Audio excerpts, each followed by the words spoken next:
ತಸ್ಮೈ ವಾಮನಾಯ ನಮೋ ನಮಃ. ಅದಾಯ್ತೀಗ. ಆತ್ಮಾಶ್ಚ ಜಂತೋ ನಿಹಿತೋ ಗುಹಾಯಾಮ್. ಇಲ್ಲಿ ಎಷ್ಟು ಸಾರಸ್ಯ ಇದೆ ನೋಡಿ ಪದದಲ್ಲಿ. ನಿಹಿತೋ ಗುಹಾಯಾಮ್, ಪರಮಾತ್ಮ ಹೃದಯದಲ್ಲಿ ನಿಹಿತನಾಗಿದ್ದಾನೆ ಅಂತ ಹೇಳಿದರು.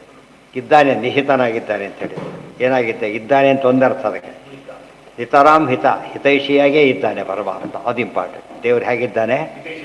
ಹಿತೈಷಿಯಾಗಿದ್ದಾನೆ. ಅದಕ್ಕೆ ದ್ವಾಸುಪರ್ಣ ಸಯುಜ ಸಖಾಯ, ಸಖರಾಗಿದ್ದಾನೆ ಅಂದಮೇಲೆ ಸಹಾಯ ಮಾಡಲಿಕ್ಕಿದ್ದಾನೋ ಇದು ಮಾಡಲಿಕ್ಕಿದ್ದಾನೋ? ಸಹಾಯ ಮಾಡಲಿಕ್ಕೆ ಇದ್ದಾನೆ. ಅದೇ ಧಿಯೋಯೋನ ಪ್ರಚೋದಯ, ಅಂದರೆ ಪ್ರೇರೇಪಣೆ ಮಾಡ್ತಾನೆ. ತಮ್ಮ ಅಕ್ರತು ಪಶ್ಯತಿ ವೀತಶೋಕೋ ಧಾತು ಪ್ರಸಾದಾತ್ ಮಹಿಮಾನಂ ಆತ್ಮನಃ ಏವಂ ನಿತ್ಯಸ್ಯ ಜಂತೋ ಗುಹಾಯಾಂ ನಿಹಿತಃ ಏ ವಿಷ್ಣು ಕ್ರತು ಯಸ್ಯ ಸಹ ಅಕ್ರತು ತನ್ನಿಶ್ಚಯ. ಇಲ್ಲಿ ಕ್ರತು ಅಂದ್ರೇನು? ಜ್ಞಾನ. ಅಕ್ರತು ನಿಶ್ಚಯ ಜ್ಞಾನ ಇರಬೇಕು. ಇದೋ ದೇವರು ಕಾಪಾಡ್ತಾನೋ ಇಲ್ಲೋ ಭಾವನೆ ಇರಬಾರ್ದು. ನಮಗೆ ಅಷ್ಟು ನಂಬಿಕೆ ಕೆಲವು ಇರುತ್ತೆ. ಯಾರೋ ಊಟಕ್ಕೆ ಕರೆದಿದ್ದಾರಪ್ಪ, ಹೋಗ್ತಾನೆ. ಅಕಸ್ಮಾತ್ ಅವರು ಆಮೇಲೆ ಹಾಕ್ತಿದ್ರೆ, ಅಕಸ್ಮಾತ್ ಪುಣ್ಸಕ್ಕೆ ಯಾರು ಈ ರೀತಿ ಯಾರು ಹೋಗ್ಲಿಕ್ಕೆ ಬರೋಲ್ಲ, ಬಾಳಕ್ಕೆ ಹೋಗೋದು. ಕರೆಯೋನು ಅಸ್ವತಂತ್ರ, ಗೊತ್ತಾಗ್ತವೆ. ಹೋಗೋರು ಅಸ್ವತಂತ್ರ. ಇವಾಗ ಕರೆದಾಗಿದೆ, ಅವ್ರು ಹೋಗಬೇಕಾಗಿದೆ. ಇಬ್ಬರು ಏನು ಒಪ್ಕೊಂಡಿದ್ದಾರೆ? ಈಗ ಅವರು ಕರೆದಿದ್ದಾರೆ, ಪ್ರಾಮಾಣಿಕರು ಇದ್ದೇ ಇರುತ್ತೆ. ಅವರು ಪ್ರಾಮಾಣಿಕ ಬಂದೇ ಬರ್ತಾನೆ. ಈ ಅನುಸಾರ ಇಲ್ಲದೆ ಹೋದರೆ ಯಾರು ಯಾವ ಕೆಲಸ ಮಾಡೋಕ್ಕಾಗಲ್ಲ. ಅವನೇ ಊಟ ಕಷ್ಟ. ಅವನು ನೋಡಪ್ಪ, ಅವತ್ತು ಊಟ ಆಗ್ತದೆ, ಇವತ್ತು ಊಟ ತಂದುಬಿಟ್ರೆ ಅವತ್ತು ಊಟ ಆಗಲಿಲ್ಲ, ಇವತ್ತು ಊಟ ಆಗುತ್ತೆ ಅಷ್ಟೇ. ಬಾಡಾಗಿಡ ಅಂದರೆ ಒಂದು ಯಾವುದೇ ನಂಬಿಕೆ ಇಲ್ಲ ಮನುಷ್ಯ ಕೆಲಸ ಮಾಡೋಕ್ಕಾಗ್ತಾನ? ಅದಕ್ಕೆ ಮೂಢನಂಬಿಕೆ ಇರಬಾರ್ದೆ ಹೊರತು. ಯಾವ ಮೂಢನಂಬಿಕೆ ಅಂದರೆ ಏನೀಗ ಹೋಗ್ಬೋದು, ನಾನು ಹೋಗ್ತೀನಿ, ಆ ಊರಲ್ಲಿರ್ಬೋದು, ಕರೆದಿರ್ಬೋದು, ಬಡಿಸ್, ಇವೆಲ್ಲ ಮೂಢನಂಬಿಕೆ. ಬೇಸಿಸೇ ಇಲ್ಲ.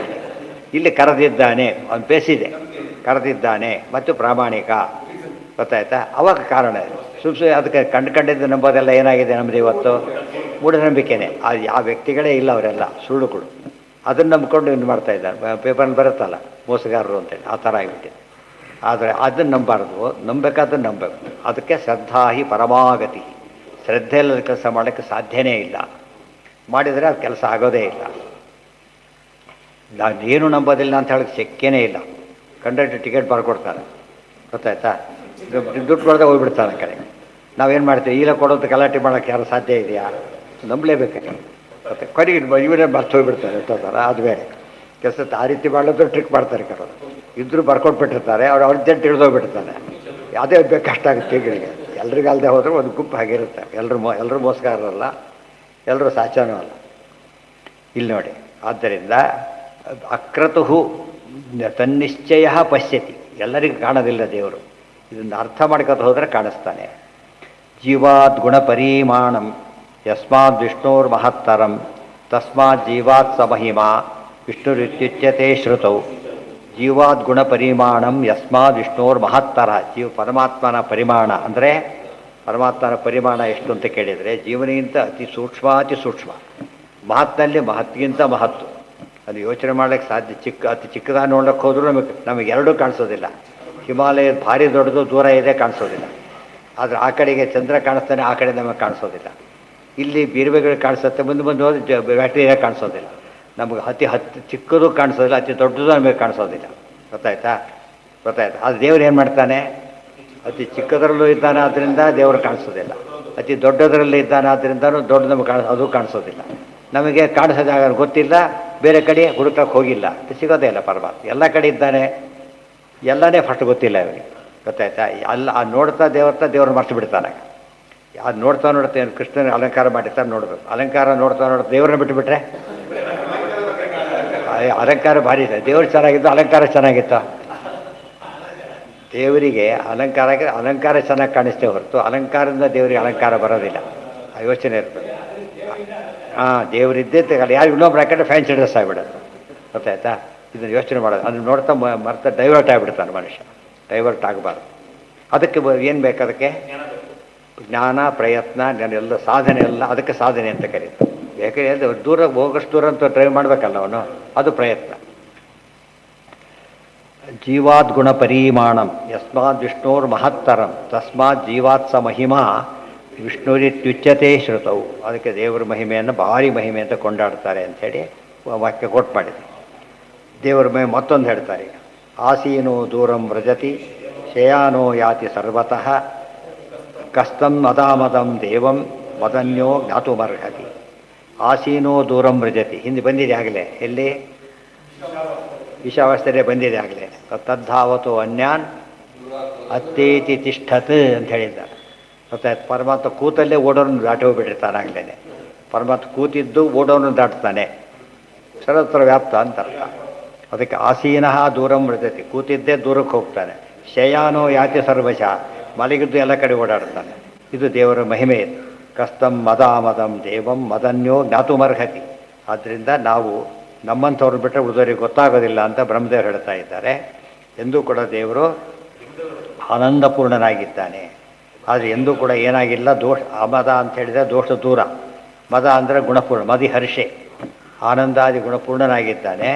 ಆದರೆ ಏನಾಗಿಲ್ಲ, ಅವನಿಗೆ ಯಾವುದೇ ರೀತಿಯ ಮದಾದಿ ದೋಷಗಳೂ ಇಲ್ಲ. ಆನಂದ ರೂಪವಾದ ಮದ ಯಾವಾಗಲೂ ತುಂಬಿಕೊಂಡಿದೆ. ಐಶ್ವರ್ಯಾದೇವ ಆಸೀನೋ ದೂರಂ ವ್ರಜತಿ ಇತ್ಯಾದಿ, ಅದೆಲ್ಲ ಐಶ್ವರ್ಯ ತೋರಿಸ್ತಾ ಇದೆ. ಕೂತೆ ಮುಂದೆ ಹೋಗ್ತಾನೆ, ಓಡಿದವ್ರನ್ನ ಗೆಲ್ತಾನೆ. ಇವೆಲ್ಲ ದೇವ್ರ ವಿಚಿತ್ರ ಮಹಿಮೆಗಳು. ನಮಗಾಗೋದಿಲ್ಲ ಅಂತ ಅನ್ನೋದು ಗುಣ. ಅದು ನಮಗೆ ಯಾತಕ್ಕೆಂದ್ರೆ ದೇವರಲ್ಲ ಅನ್ನೋದಕ್ಕೆ ಆಗ್ತಾ ಇಲ್ಲ ಅಷ್ಟೇ. ಆಸೀನೋ ದೂರಂ. ಇವತ್ತು ಕಾರಿದೆ, ಕಾರ್ 2 ಗಂಟೆ ಡೆಲ್ಲಿಗೆ ಹೋಗೋದಿಲ್ಲ ಅಂದರೆ ಕರೆಕ್ಟು. ಯಾತಕ್ಕೆ? ಅದು ಪ್ಲೇನ್ ಅಲ್ಲ, ಅದು ಪ್ಲೇನ್ ಅಲ್ಲ. ಅದು ಪ್ಲೇನ್ ಅಲ್ಲ. ಅದು ಪ್ಲೇನ್ ಯಾಕೆ ಹೋಗುತ್ತೆ ಅಂತ ಕೇಳಿದರೆ, ಅಲ್ಲಯ್ಯ ಕಾರಾಗಿದ್ದಕ್ಕೆ ಅದು ಹೋಗೋದಿಲ್ಲ, ಪ್ಲೇನ್ ಆಗಿದ್ದಕ್ಕೆ ಅದು ಹೋಗುತ್ತೆ ಅಂತ. ದೇವರೆಲ್ಲ ಯಾಕೆ ಮಾಡ್ತಾನೆ ಅಂದರೆ ದೇವರಾಗಿದ್ದಕ್ಕೆ ಮಾಡ್ತಾನೆ. ನಾವೆಲ್ಲ ಯಾಕೆ ಮಾಡೋದಿಲ್ಲ ಅಂದರೆ ಅಲ್ಲದಕ್ಕೆ ಮಾಡೋದಿಲ್ಲ. ನಾವೇನು ಸೇರ್ತೀವಿ, ನಮ್ಮನ್ನು ಸೇರಿಸ್ಕೊಳಕ್ಕೆ ಹೋಗ್ತೀವಿ ಪಜಿತಾಗ. ನಮ್ಮನ್ನು ಸೇರಿಸ್ಕೊಳಕ್ಕೆ ಹೋಗಬಾರ್ದು. ನಾವೇ ದೇವರೇ. ಐಶ್ವರ್ಯಾತ್ ಭಗವಾನ್ ವಿಷ್ಣು ವಿರುದ್ಧಂ ಘಟಯತ್ಯಸೌ. ಇದು ಇಂಪಾರ್ಟೆಂಟ್. ವಿರುದ್ಧಂ ಘಟಯತಿ. ಅಣುವಿಗಿಂತ ಅಣುವಾದರೆ ಮಹತ್ತಾಗಬಾರ್ದು, ಮಹತ್ಗಿಂತ ಮಹತ್ತಾದರೆ ಅಣು ಆಗಬಾರ್ದು. ದೇವರು ಏನಾಗಿದ್ದಾನೆ? ಸೈಮಲ್ಟೇನಿಯಸ್ಲಿ ಎರಡೂ ಆಗಿದ್ದಾನೆ. ಅದರಿಂದಾಗಿನೇ ಏನದು ಐಶ್ವರ್ಯ. ಅದು ಎಲ್ಲಿಂದ ಬಂತು? ಅಚಿಂತ್ಯ ಶಕ್ತಿ. ಅದು ಜಾಸ್ತಿ ಅಚಿಂತ್ಯ ಶಕ್ತಿ ಅಂದ್ರೇನು? ಆ ಶಕ್ತಿನ ಇಮ್ಯಾಜಿನ್ ಮಾಡೋಕ್ಕೂ ಬರೋದಿಲ್ಲ, ಹೊಂದಕ್ಕೆ ಬರೋದಿಲ್ಲ. ಅಲ್ಲ, ಜಸ್ಟ್ ಇಮ್ಯಾಜಿನ್ ಮಾಡೋಕ್ಕೂ ಬರೋದಿಲ್ಲ. ಐಶ್ವರ್ಯಾತ್ ಭಗವಾನ್ ವಿಷ್ಣು ವಿರುದ್ಧಂ ಘಟಯತ್ಯಸೌ ಅಂತ. ಐಶ್ವರ್ಯ ಅಂದ್ರೇನು? ಅಣಿಮಾ ಮಹಿಮಾಲಯ, ಆ ಐಶ್ವರ್ಯ, ಈ ಸಂಪದಿಲ್ಲ. ಈ ಐಶ್ವರ್ಯ ತಗೊಂಡ್ರೆ ಐಶ್ವರ್ಯ ದೇವತೆಯ ಮಹಾಲಕ್ಷ್ಮಿಗೆ ಪತಿಯವನು. ಆದ್ದರಿಂದ ಮಾಡ್ತಾನೆ. 2 ಆ್ಯಂಗಲಲ್ಲೂ ದೇವರೇನಾಗಿದ್ದಾನೆ? ನಮಗಿಂತ ತೀರ ವಿಲಕ್ಷಣ, ಆದ್ದರಿಂದ ಮಾಡ್ತಾನೆ. ಇದನ್ನು ಅರ್ಥ ಮಾಡಿಕೊಂಡ್ರೆ ವಿರುದ್ಧಂ ಘಟಯತ್ಯಸೌ. ವಿರುದ್ಧ ಘಟನೆ ಮಾಡಬೇಕಾದ್ರೆ ವಿಶೇಷ ಅಂತ ಹೇಳಬಾರ್ದು. ಗೊತ್ತಾಯ್ತಾ? ಆನಂದಾದಿ ಗುಣಪೂರ್ಣತೆ ಹೇಳ್ಬೇಕಾದ್ರೆ ವಿಶೇಷ ಹೇಳಬೇಕು. ಇದು ಬಾಲ್ಯಕ್ಕೆ ಬರೋದೇ ಇಲ್ಲ. ಆದ್ದರಿಂದ ಏನು ಹೇಳಬೇಕು? ಕುಡಿದವರಿಗೆ ಅಚಿಂತ್ಯಾದ್ಭುತ ಶಕ್ತಿ. ಆ ಶಕ್ತಿ ಅವನ ಜೊತೆಗೆ ಅಭಿನ್ನ, ಅದನ್ನು ಸೇರಿಸ್ಬೇಕು. ಅಶರೀರಂ ಶರೀರೇಶು ಅನವಸ್ಥೇಶು ಅವಸ್ಥಿತಂ ಮಹಾಂತಂ ವಿಭುಮಾತ್ಮಾನಂ ಮತ್ವಾಧೀರು. ಇಲ್ಲಿ ತೊಗೊಂಡು ನಾವೇನು ಮಾಡಬೇಕು ಅಂತ ಪ್ರಶ್ನೆ. ನಮ್ಮ ಜನ ಹಾಗೆ ತಾನೇ ತಿಳ್ಕೊಂಡಿರೋದು. ಅದಕ್ಕೆ ತಿಳ್ಕೊಂಡ್ಬಿಟ್ರೆ ಅವನಿಗೆ ಶೋಕ ಇಲ್ಲ. ನಶೋಚತಿ, ದುಃಖ ಹೋಗಿಬಿಡೋದು. ದುಃಖ ಮುಕ್ತನಾಗ್ತಾನೆ ಅಂತ ಅರ್ಥ. ದುಃಖ ಹೋಗುತ್ತೆ ಅಂತ ಹೇಳಿದರೆ ಸುಖ ಬರುತ್ತೆ ಅಂತಲೂ ಅರ್ಥ. ಬರೀ ದುಃಖ ಹೋಗೋದಾದ್ರೆ ಏನಾಗುತ್ತೆ? ಜಡಕ್ಕೆ ದುಃಖನೇ ಇಲ್ಲ. ಅದಲ್ಲ, ಎಲ್ಲಿ ದುಃಖ ಹೋಗುತ್ತೆ ಅಂತ ಹೇಳ್ತಾರೋ ಅಲ್ಲಿ ಸುಖ ಬರುತ್ತೆ ಅಂತ ಅರ್ಥ. ಮತ್ತು ಯಾಕೆ ಎರಡು ಕೂಡ ಏನವು ಆಪೋಸಿಟ್ಸ್. ಒಂದು ಹೋದ್ರೆ ಏನಾಗಬೇಕು, ಇನ್ನೊಂದು ಬರಲೇಬೇಕು. ಅದಕ್ಕಾಗಿ ಮಹಾಂತಂ ವಿಭುಮಾತ್ಮಾನಂ ಮತ್ವಾ ಧೀರೋ ನ ಶೋಚತಿ. ಇಂಥ ದೇವರಿದ್ದಾನೆ ಅಂತ ಗೊತ್ತಾದ ಮೇಲೆ, ದೇವರಿದ್ದಾನೆ, ನಮ್ಮೊಳಗೆ ಇದ್ದಾನೆ, ಯಾವಾಗಲೂ ಇದ್ದಾನೆ, ಎಲ್ಲ ಕಾಲಕ್ಕೂ ಇದ್ದಾನೆ, ಹಿತೈಷಿಯಾಗಿದ್ದಾನೆ, ಸ್ವತಂತ್ರರಾಗಿ ಇಷ್ಟೆಲ್ಲ ಗೊತ್ತಾದ ಏನಾಗಲ್ಲ ಅವನಿಗೆ ಶೋಕ ಬರೋದೆ ನಿಶ್ಚಿತ. ಎಲ್ಲೋ ಬೇರೆ ಊರಿಗೆ ಹೋಗ್ತಾನೆ. ನಮ್ಮವರೊಬ್ರು ಇದ್ದಾರೆ, ಗೊತ್ತಾಯ್ತಾ? ಅವ್ನು ಯಾವುದೋ ಕಾರಣಕ್ಕೆ ಇರದೇನೆ ಇರ್ಬೋದು, ಇಲ್ಲ ಸುಳ್ಳು ಹೇಳ್ಬೋದು. ಅಲ್ಲಿ ಹೇಳಿದವರು ಇದ್ದಾರೆ, ಇಲ್ಲ ಅಂತೇನಿಲ್ಲ, ಸುಳ್ಳು ಹೇಳ್ತಾರೆ. ಆದರೆ ಅಂಥವ್ರು ನಂಬ್ಕೊಂಡು ಹೋಗ್ತಾನೆ. ಆದರೆ ದೇವರು ಇದ್ದಾನೆ ಮಾಡಿಸ ಹೋಗ್ರಿ ಬಿಟ್ಟು ಆಶ್ಚರ್ಯ ಆಯ್ತು. ಹಾಗೇ ಆಗುತ್ತೆ. ಯಾರೋ ನಿಮ್ಗೆ ಎಕ್ಸ್ಪೆಕ್ಟೇ ಮಾಡಿ, ಇನ್ನು ಯಾರು ಇಲ್ಲ ಅಂತ ಗ್ಯಾರಂಟಿ ಇರ್ತಾರೆ. ಕೆಲವು ಜಾಗದಲ್ಲಿ ಯಾರು ಇಲ್ಲ ಅಂತ ಗ್ಯಾರಂಟಿ ಮಾಡಿಬಿಡ್ತಾರೆ, ಅಲ್ಲಿ ಯಾರೋ ಸಿಕ್ಬಿಡ್ತಾರೆ.